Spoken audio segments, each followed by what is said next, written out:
Today's session is all about understanding also our feelings, because we all know we all want to be successful in our personal and professional life, but our emotions can also dictate how do we act based on, of course, based on our emotions if we are not aware, diba? In terms of our feelings, if we are not more of a victim or sort of we are being driven by our emotions instead of us driving our emotions. Why is it that a lot of people are unhappy? Right? So a lot of us, even me, during the start of my career, my formula for happiness is that I have to achieve something. I have to have meaningful activities that that I can finish, so that I can be happy. I have to achieve sort of some milestones. That car, that beautiful wife, that beautiful family. Happiness comes after our achievements. But based on a lot of research, to be able for us to achieve, to be able for us to do more, we have to start with happiness first. We have to be happy so that we can achieve. So we are happily achieving things. Alright? But how do we do that? We all have this state called the survival state.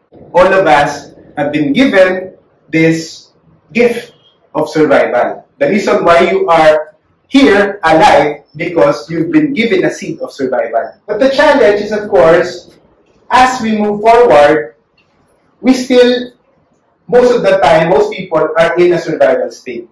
And that survival state is actually the scarcity thinking.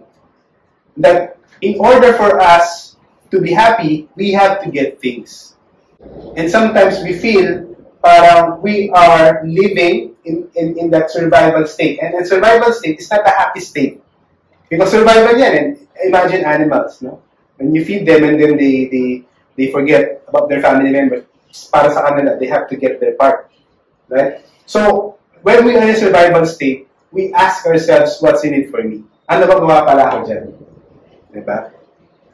We are also priming ourselves for some high cortisol or stress hormones that we can always shift from scarcity to abundance mindset in an instant. But of course, being there takes some time. It takes some wiring, it takes some programming, it takes practice, it takes internalize. So, meaning when you're in abundance mindset, when you go into a relationship, you first ask, what can I give in this relationship? Ano yung pwede ko mabigay? How can I serve? So in that instant, you change your question, your body language, your body chemistry will also change. Diba? So we have to be aware. Pagkapasok mo sa isang relasyon, ano ba yung tingin mo sa sarili mo? Parang, do you want to serve? Do you want to give? Or parang pagpunta mo, you are more of transactional. Ano ba makakuha ko dito? Diba? So in the workplace, hindi naman survival yan. Sometimes we feel na survival, kasi kailangan kong gawin ito para ako mag-promote. Diba? So we feel na lahat ng mga sitwasyon natin nasa survival state. But we have to recognize na hindi lahat ng sitwasyon nasa survival state. Diba? Yung relasyon mo sa family mo, hindi naman kailangan ng survival state. We can be in an abundant state. When we have that framework, that what can I give, you can always think of things that you can give. It's not about just money. Correct? Para lagi ka mag-donate. Kasi, syempre, kung kaya mo naman, diba, that's good. Because it's better to give, diba, sabi nga, than to receive, diba? Because you have something to give. Right? But if you don't have that financial resources, then, ano ba yung pwedeng ibigay? What other things that you can give that will be valuable to the people around you? Diba? Marami naman, diba? Your time, your ears, your understanding, diba? How you serve. So there are a lot of things. So when you do that, you take responsibility. You have better hormones. You have better happy chemicals. And then of course you are more compassionate. And you think of people as collaboration, not just competition. So understanding also that emotions are there to warn us. No? Emotions are there so that we understand how we think. Emotions are there like a traffic light. Diba? So all emotions, again, are valid and true, but not all behavior. When you do that, you have that awareness that, something is wrong.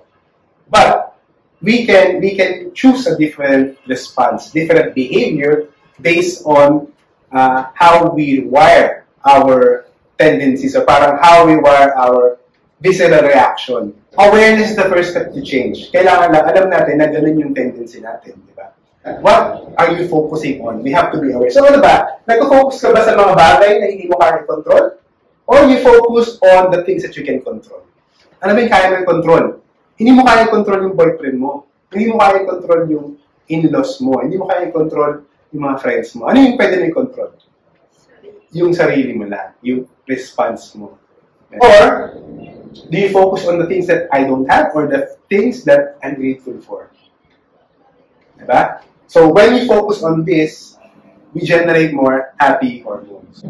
You focus on past or anxious about the future. Okay lang yung future if you feel that you are getting towards ambitions or goals. Okay lang yan, diba? Kasi you generate happy hormones as well. Pero na-anxious ka na parang what will happen 5 years from now, 3 years from now, or what will happen in my presentation, tapos wala ka naman nagagawa, diba?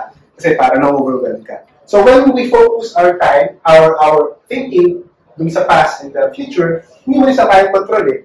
What we can control is just the present moment. If we can control and be present in the moment, we make sure that your moment is a quality one. You have a quality minute, can have a quality hour, can have a quality day, a quality week, a quality month, a quality year, a quality decade, and a quality life. If we focus on the present moment, hindi tayo distracted with a lot of other timelines. And so, yung emotions natin will not be affected by mga past mistakes mo. Alright? What's in it for me? Sabi natin ngayon, si Baliban, no? What can I give and how can I serve? And instead of competition, we focus on collaboration. That we all have different strengths, we all have different weaknesses. And so to be able to achieve things, we have to collaborate with other people better than us in some aspects, and they need us also in some aspects. What we focus on expands. If we focus on things that are out of my control, yun din yung mangyayari sa atin. And we are more unhappy. So let me leave you with this quote. Success is not the key to happiness. Happiness is the key to success. If you love what you're doing, you will be successful. Choose happiness instead of misery. And it's a skill that we can develop as a team and as individuals.